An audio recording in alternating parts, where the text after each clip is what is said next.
Demographics is destiny has been a mantra for the Democrat Party for many years, as they've anxiously awaited granting amnesty to the more than 30 million illegal aliens living in the United States. They deceptively underestimate the number to be only 11 million, but it's triple that at this point. If you do the math, that means nearly 1 in 10 people living in the United States are illegal aliens. 10%. This is all part of their plan, but you're not supposed to talk about that unless you agree with it.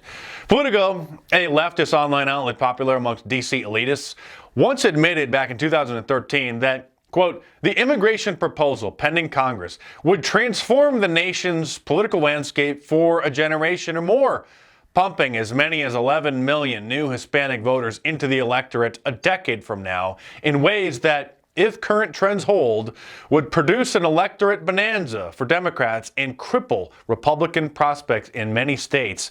They now win easily. It's now been a decade, and again, the numbers are over 30 million today. That same year, 2013, the Center for American Progress, a Democrat think tank, openly admitted, quote, supporting real immigration reform that contains a pathway to citizenship for our nation's 11 million undocumented immigrants is the only way to maintain electoral strength in the future. They claim to be a nonpartisan organization, but it was founded by John Podesta and filled with George Soros disciples and former Clinton and Obama staffers. So they couldn't help but admit what immigration reform means to them.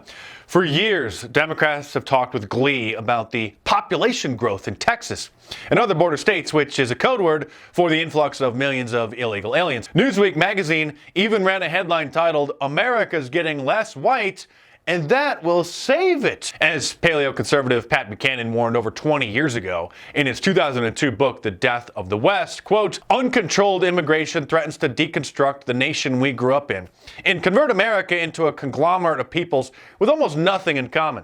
Not history, heroes, language, culture, faith, or ancestors. Liberal European leaders have been obsessed with needing more racial diversity in their countries as well, but pro-immigration activists seem to only want white European countries flooded with immigrants from South America, Africa, and the Middle East.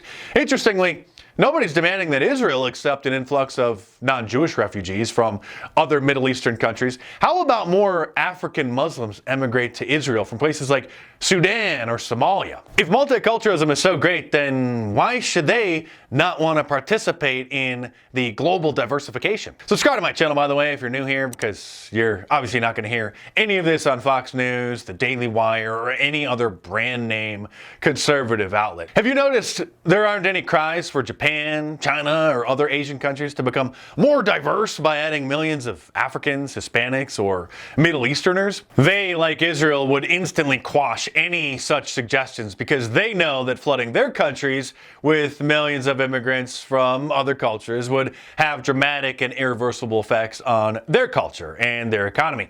Since BIPOCs, Black, Indigenous, people of color, endlessly complain about European colonizers establishing communities and democracies around the world, why then are they so determined to colonize North America with people of other countries? The answer, of course, is because they want what we built here, and instead of attempting to replicate our success in their own countries, they're coming here to live off of the fruits of our labor. But shouldn't the American people be able to maintain the dominant cultural traditions of those who founded our country and have been the foundation of our society for almost 250 years? The founding fathers weren't Chinese. They weren't Jews, Arabs, or Guatemalans. They were white Europeans. So why should the United States continuously and incrementally change our culture and our customs to be more accommodating to immigrants from other regions of the world? Some cultures are simply not compatible with American culture. Their values, traditions, and morals are impossible to integrate into modern society.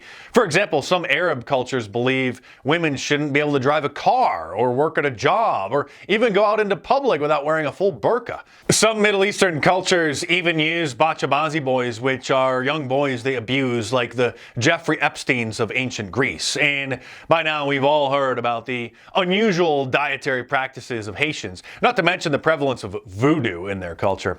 Should we really be allowing people like that into our country, especially when so many of them clearly don't abandon their native country's old traditions and customs that are incompatible with ours?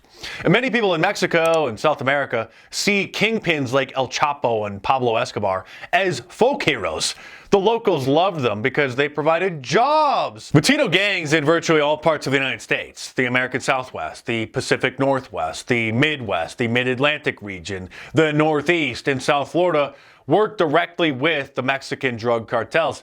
The MS-13 street gang, the most violent and brutal in the United States, only exist here as a result of immigrants from El Salvador being allowed to come to the United States.